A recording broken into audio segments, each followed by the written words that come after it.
6 दिसंबर 1992 भारत के इतिहास का वह दिन था जिसे भुला पाना काफी मुश्किल है। इस दिन का यूपी ही नहीं बल्कि पूरे देश की आस्था और राजनीति से भी बड़ा ही गहरा नाता रहा है।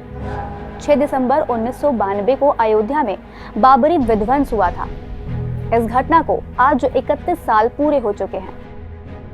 बाबरी विध्वंस के बाद अयोध्या हमेशा से ही चर्चा में रही।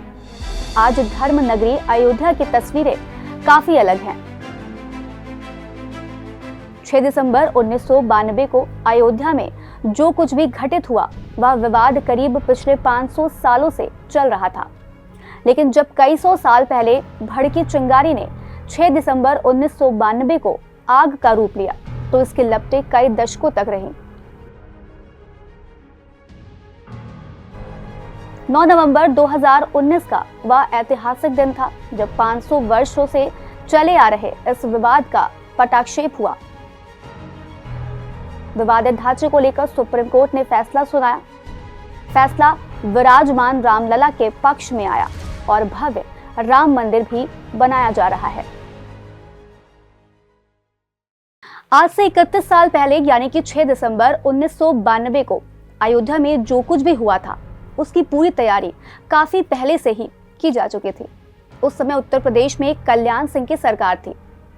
बता दें कि इस घटना को अंजाम देने के लिए एक दिन पहले यानी कि 5 दिसंबर को ही सुबह ही इसके लिए अभ्यास किया गया था। पूरे दिन गहमा गहमी के बाद दूसरे दिन यानी 6 दिसंबर की सुबह रामलला हम आएंगे, मंदिर वही बनाएंगे, जय श्री राम, एक धक्का और दो जैसे नारों की गूंज चारों ओर थी और हर तरफ भीड़ जुटी हुई थी। बाबरी मस्जिद के पहले करीब 200 मीटर दूर रामकथा कुंज में एक बड़ा स्टेज भी लगाया गया था। यहाँ पर साधु संतों के साथ साथ वरिष्ठ नेताओं के लिए मंच तैयार किया गया था। इस मंच को विवादित ढांचे के ठीक सामने ही तैयार किया गया था।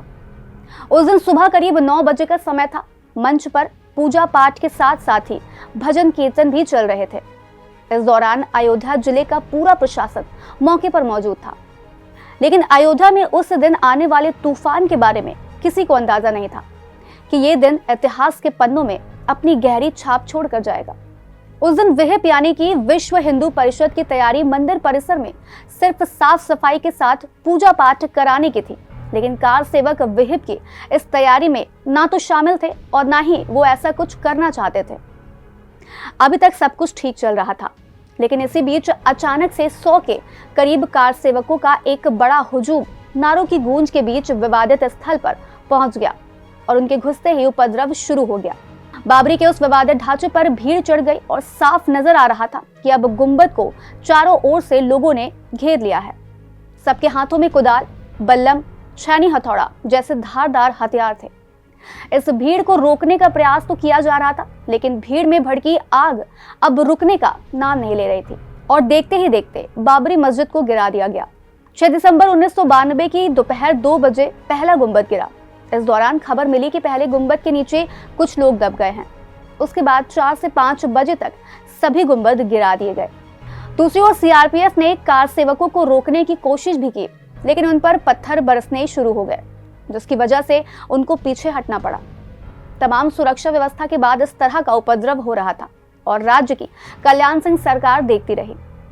दरअसल अदालत ने आदेश जारी किया था, विवादित स्थल पर कोई निर्माण कार्य नहीं किया जाएगा।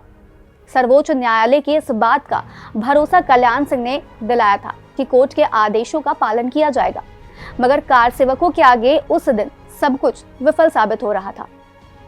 ये तो हमने बात की 6 दिसंबर 1992 को क्या हुआ था, लेकिन इस विवाद से लेकर राम मंदिर के निर्माण तक की पूरी कहानी क्या है, आइए टाइमलाइन के जरिए समझते हैं। साल 1528 मुगल बादशाह बाबर द्वारा अयोध्या में बाबरी मस्जिद का निर्माण कराया गया था।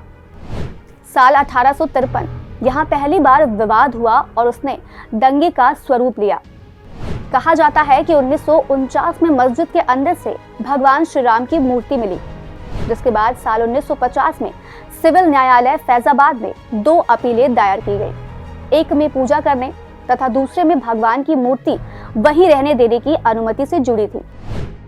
वर्ष 1961 में सुन्नी वक्फ बोर्ड ने एक अपील करते हुए विवादित जगह पर कब्जा देने और मूर्तियों को हटाने की मांग की, जिसके बाद 1984 में विश्व हिंदू परिषद के उदय के साथ ही मंदिर निर्माण अभियान में तेजी आई। वर्ष 1986 में तत्कालीन जिला जज के.एम. पांडे ने 1 फरवरी को हिंदू समुदाय को पूजा करने की इजाजत देते हुए ताला हटाने का आदेश दिया। 1989 में प्रधानमंत्री राजीव गांधी ने वीएचपी को शिलान्यास की अनुमति दी। 1990 में यूपी की जनता दल सरकार ने बाबरी मस्जिद गिराने की पहली कोशिश नाकाम की। साल 1992 आते आते ये विवाद इतना बढ़ गया कि 6 दिसंबर को हिंदुओं के बड़े समूह ने विवादित ढांचा गिरा दिया। देश में दंगे भड़क गए और अलग अलग हिस्सों में हजारों जानें चली गई। इस मामले में 2 एफआईआर भी दर्ज की गई। पहली एफआईआर 197 मस्जिद गिराने के लिए कार सेवकों के खिलाफ और दूसरी एफआईआर 198 भड़काने के लिए LK आडवाणी, MM जोशी, उमा भारती के खिलाफ।